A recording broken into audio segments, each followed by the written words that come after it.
In this video, I want to answer a question I've been wondering about for years, and that is, why do certain types of mayonnaise taste completely different from one another? So in front of me, I've got 9 different samples that all have differences in flavor. Some are made with only egg yolks, others with whole eggs. There are 5 different types of oil used, at least 3 different types of vinegar, different amounts of salt, some have sugar added, some have MSG added, and a couple are my own homemade variations.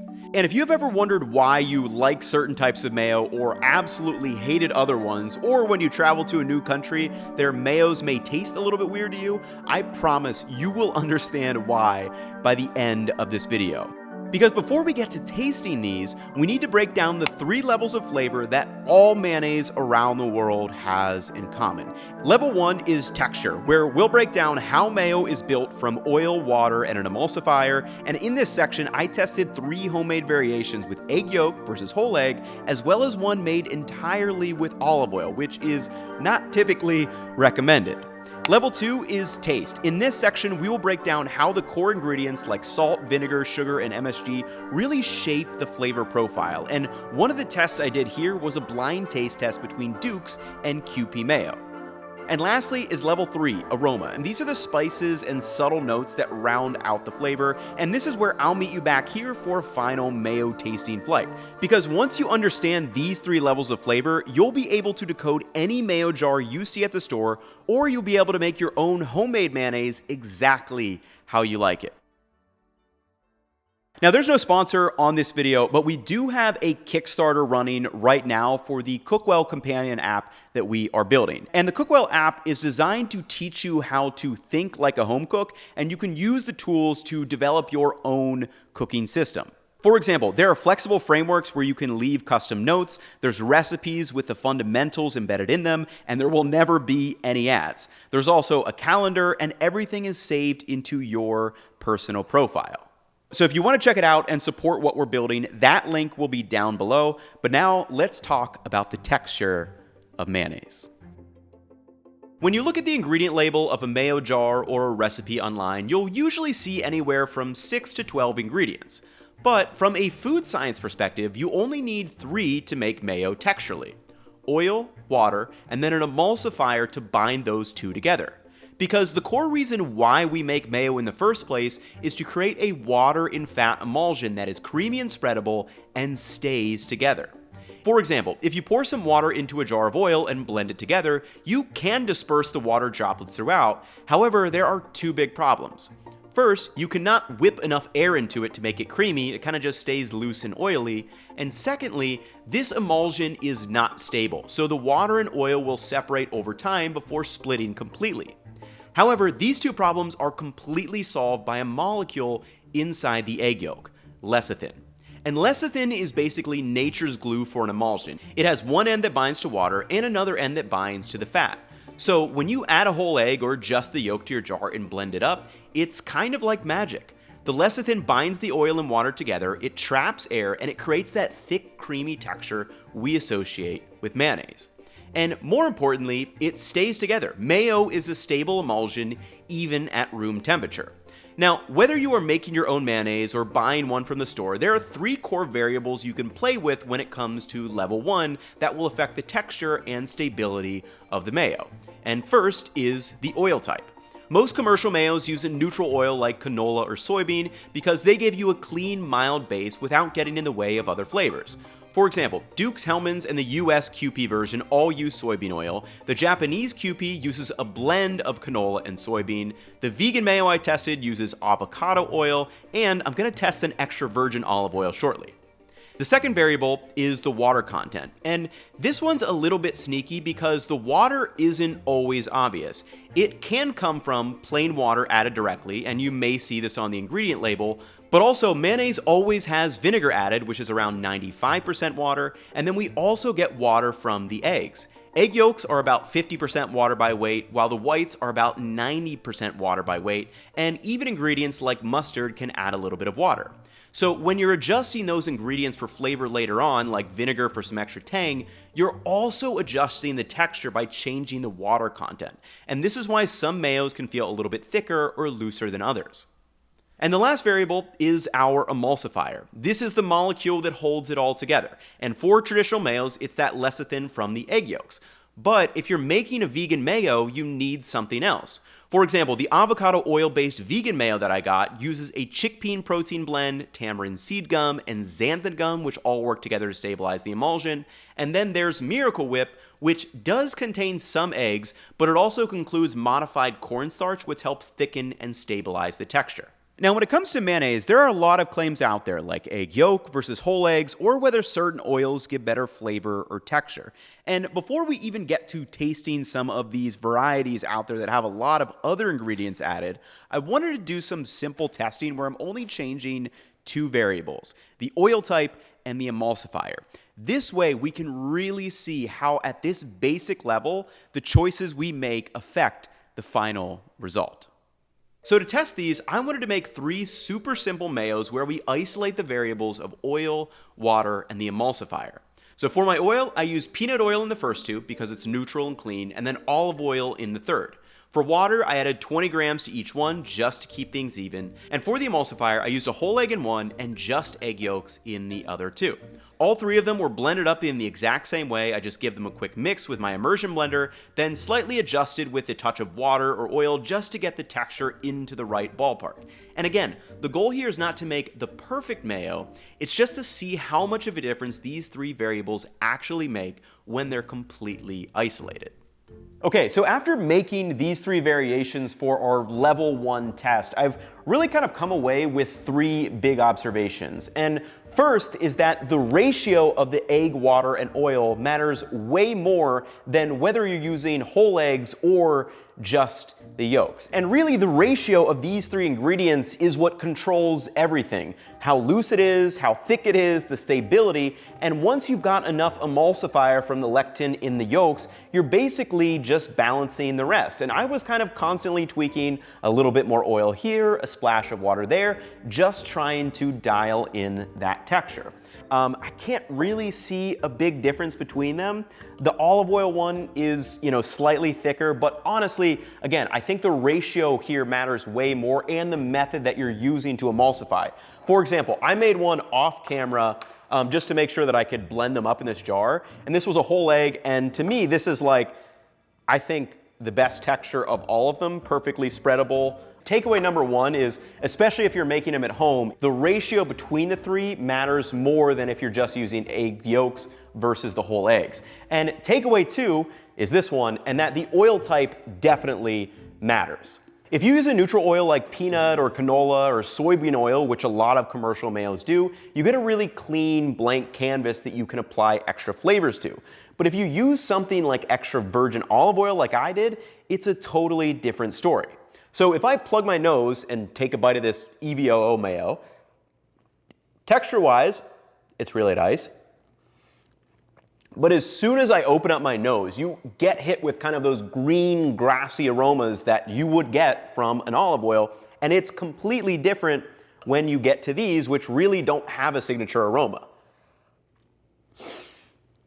And this is where it gets interesting, because when I do that same test with these 2, which just use a plain neutral peanut oil, I don't really get much aroma at all. And that brings me to my 3rd key observation. None of these actually taste like mayo. From a texture perspective, these are all mayos, technically. They're emulsions, they're spreadable, they work, but they don't taste anything like Duke's, Kewpie, Hellmann's, or whatever brand you happen to have on the store. And if one of these brands slapped their label on each of these mayos and people tasted it, they would be like, what's going on? This doesn't taste like mayo at all. And that's because at this stage, we've only built the texture. We haven't added any taste and aroma. But now that we do have a stable, creamy base, we can now work on making these taste good. And that's what we're gonna do in level 2 by adding the 5 core tastes: salty, sour, sweet, bitter, and umami, because this is when mayo really starts to come alive. If you have ever loved a certain mayo or hated a certain mayo, it probably has less to do with the texture and more to do with how it hits the 5 core tastes: salty, sour, sweet, umami, and bitter. And once that emulsion is set, it's these flavor components that can make one mayo taste clean and balanced, or way too sweet, way too sour, or too savory. And again, all we need to do is flip over the ingredient label and we can start to decode what's contributing each of these tastes. And first up is salty. Nearly every mayonnaise variety has salt added on the ingredient label, but the amount can vary. And I lined up all of our mayo samples and we can see the lowest sodium amount is Duke's at 70 milligrams per serving, and the highest is both Kewpie versions at 105 milligrams per serving. The next key taste is sour. And sourness in mayo usually comes from vinegar, and different types can bring different levels of that sour taste. Duke's uses a mix of distilled and cider vinegar. Hellmann's has a distilled vinegar plus lemon juice concentrate. The US Kewpie uses distilled, red wine, and rice vinegar, and then Japanese Kewpie just lists vinegar generically, but I think it might be a blend that is rice vinegar based. Then some mayos will also have mustard added, which can be another source of sour taste. Next up, we have sweet. And sweetness in mayo typically comes from added sugar, and again, this one can vary quite a bit. 4 of these varieties have sugar on the label, and Miracle Whip also has high fructose corn syrup, which if you've tasted Miracle Whip before, it is known to be quite sweet. Duke's, on the other hand, has no sugar added, and one interesting tidbit here is the Japanese version of Kewpie has no sugar on the ingredient label, but the US version of Kewpie does, and this is likely because of the next taste component: umami. Umami is where things get interesting when it comes to Japanese-style mayonnaise, because this is a core taste that is usually not present in American varieties. And the Japanese Kewpie is the only one that straight up adds monosodium glutamate, or MSG, which, just like how salt is essentially pure salty taste, MSG is basically pure umami. Now, interesting, the US version of Kewpie does not have MSG, but it tries to mimic this with yeast extract, which has some glutamates, but it isn't quite as direct. And like I mentioned, none of the other major mayos tend to use direct umami ingredients. And our last core taste here is bitter, which unsurprisingly is not something we usually want in our mayonnaise. The one that I made with olive oil does have a slight bitterness to it, but that can be easily balanced out by adding those other taste elements: salty, sour, sweet, and umami. And before I started mixing up my own homemade variations, I wanted to ask a simpler question. How big is the difference between something like Duke's and Kewpie in a blind taste test? Because both of these do use egg yolks only, but overall, their taste profiles should be quite different. So to find out, I set up a triangle test using a classic Kewpie application, the tamago sandwich. All I did was crush up some boiled eggs, add a little salt, pepper, and milk, then mixed in equal amounts of either Duke's or Kewpie mayo, and everything else was kept identical: the bread, the proportions, the method. So let's see how different these really are. Okay, so let's see what we got. Okay. Nice and soft egg sandwich. Let's go to number 2.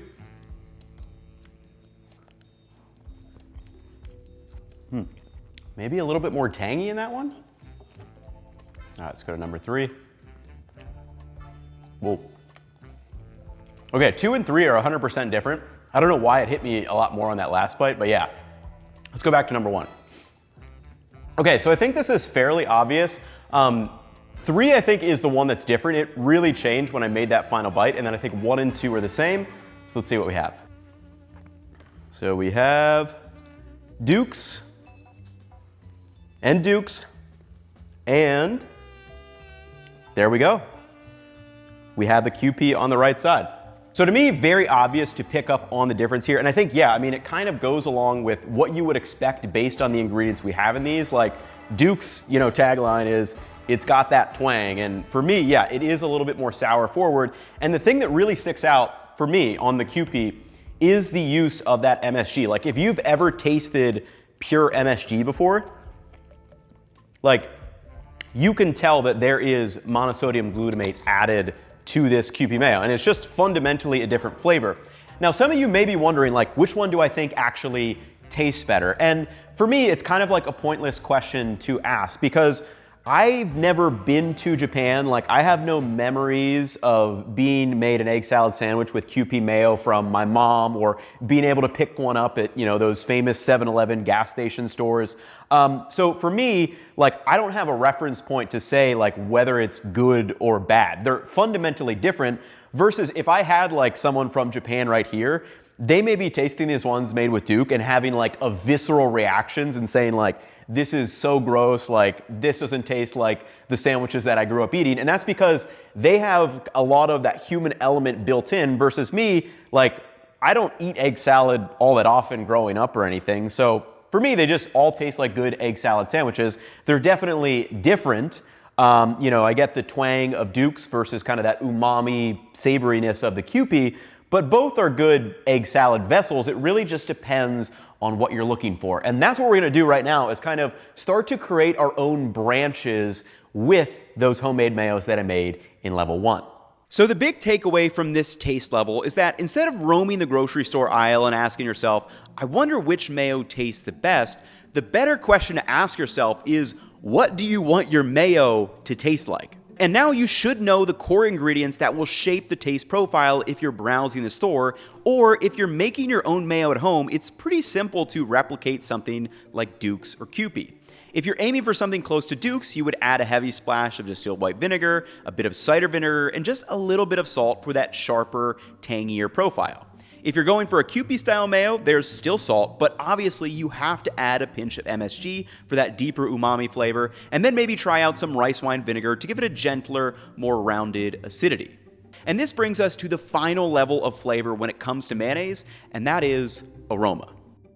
If you look at almost every jar at the grocery store, you'll typically see two pretty generic words: spices and natural flavors. And at least in the US, this is basically a catch-all legal term to let manufacturers group certain ingredients under broad categories and help protect their recipes. Now, you could Google or ask ChatGPT what spices and natural flavors are in the Kewpie or Duke's mayo and try to replicate them exactly, but instead of trying to chase an exact copy, I thought it would be a little bit more fun for the final taste test to kind of build off the taste profile of that Duke's and Kewpie, but come up with some of my own aromatic combinations. So for the Duke style mayo, I made a garlic dill version by grinding up dried dill and minced garlic and then just dropping that in.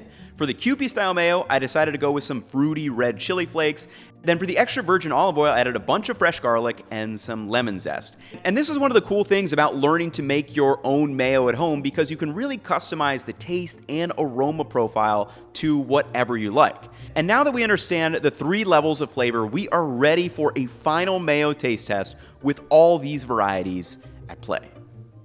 Okay, so this might be the weirdest taste test I've ever done on the channel, but I'm pretty excited to explore some of the differences. And now that we understand those 3 levels of flavor, we have this common language I can use to kind of help communicate what I am actually tasting in all of these. So let's start all the way down at the end. And this is the one that I normally get, is just Duke. So this is something that I am very used to. Yeah. And I think the big thing with this one at the end, noticeably sour, noticeably tangy. Like if you were to open up some vinegar, you kind of get that aroma. It definitely hits you more in the face. Now, you may like that, you may not like that. It really, I think a lot of this really just depends on what you grew up using. For example, Hellmann's is more of an East Coast thing. Duke's is kind of a South thing. Miracle Whip, I think, is Midwest. So it's gonna be interesting to see like as we go through. In terms of like sourness, I would say these are both honestly pretty close to each other. This one has kind of a different mouth-watering feel to that. It does have that lemon concentrate in there, so I wonder if that's kind of what I'm getting. A little bit aroma-wise, this feels a little bit stronger. I don't know exactly how to say it. But now let's move to the US version of Kewpie. Feels very mustard forward to me. Okay, so this US version of Kewpie is definitely interesting. I feel like there's mustard flour on this ingredient label, and to me, that totally really comes through. Now, I think the US version tries to create like the MSG kind of taste in aggregate with their other ingredients. It feels slightly different, so I'm actually gonna jump straight to this Japanese version. They're definitely pretty close, but yeah, I think, again, if you've had pure MSG, like the granulated one, or have used it in your cooking, I think you would pick up on it. Like, I can definitely pick up on that there is that straight monosodium glutamate added to that one. Now, this is an interesting one because these middle twos are like, I don't think, well, this one's a vegan mayo, and then Miraquip, it does have eggs in it, but I don't think like it's technically mayo. I don't know, it depends how you, I guess, categorize it. So let's do this avocado oil. So like I mentioned when we were in level 1, it's very obvious when a non-neutral oil is used, and avocado oil, it reminds me a lot of how when I did that olive oil earlier, you can totally tell that a different oil is at play, whereas all of these are, you know, the oil is not providing a lot of that aroma, but when it comes to something like avocado, this is. And then this one for me, a little bit on the sweeter side, which I'm not personally a big fan of when it comes to mayo, is really having sweet. Like, I would rather things be a little bit sour, and then if I needed to sweeten up like a mayo-based sauce or something, I could always add sugar after the fact. So for me, you know, a little bit sweet, and then yeah, you can clearly get that it's avocado oil. There's no denying that it, you know, that aroma hits you right away. Okay, let's go to Miracle Whip. Whoa. So Miracle Whip is really interesting because it is very much more on the sweet side. So if these were more sour, this is definitely on the sweet side. Again, it's got the sugar added. I think the high fructose corn syrup. Again, personally, if I was using Miracle Whip, I would probably balance it out and try to make it a little bit more salty and sour because that's what I like. But again, I think a lot of people do, you know, they Miracle Whip. And again, it's kind of just, if you're used to it, if that's what you grew up with, you have a perception of what kind of mayos or Miracle Whip should like taste in your head. So for me, this feels out of place, but it's because it's not something that I would use that often growing up. Okay, so we already did the Kewpie and we did that test against Duke's earlier, really good. But now I'm excited to move on to kind of my homemade versions. And if you are making ones at home, you need to be a little bit careful with adding the ingredients after you emulsified. Mine kind of split a little bit down here just because I added water after I had kind of done it. But so this is the Kewpie with that Kewpie style, I should say, like the taste profile, but I added in the chili flake. And yeah, this is pretty cool because like you kind of reverse engineer this. Taste profile tastes right. I get the MSG, I get the saltiness, and then kind of a more muted sour flavor. And then the chili flake is just a really nice addition. Also, I don't know if I mentioned in the video, but I did do one with the this extra virgin olive oil. I actually added some lemon zest and garlic to this, and some sugar to kind of balance out that it's like slight bitterness from the olive oil. This is really nice. Like the lemon zest really pops you. You get the kind of the garlic, the fresh garlic that I added to that. It really would be really nice as well. But this is an example of like a flavored mayo where it's a little bit less versatile with what you could add it to. Like you'd only kind of want to maybe stay into certain genres of food if you're going to make something like that, but really, really good. And then lastly, let's move down to this. This is dried garlic and dried dill, kind of like a Duke's more tangy sour mayo. This is so good to me. Just dried dill, dried garlic. I could imagine that being on sandwiches, using it for salads, macaroni salad, pasta salad. What's really making this shine though, it is that the dried garlic, the dried dill, they both can kind of get into that water and fat emulsion and just really, really good.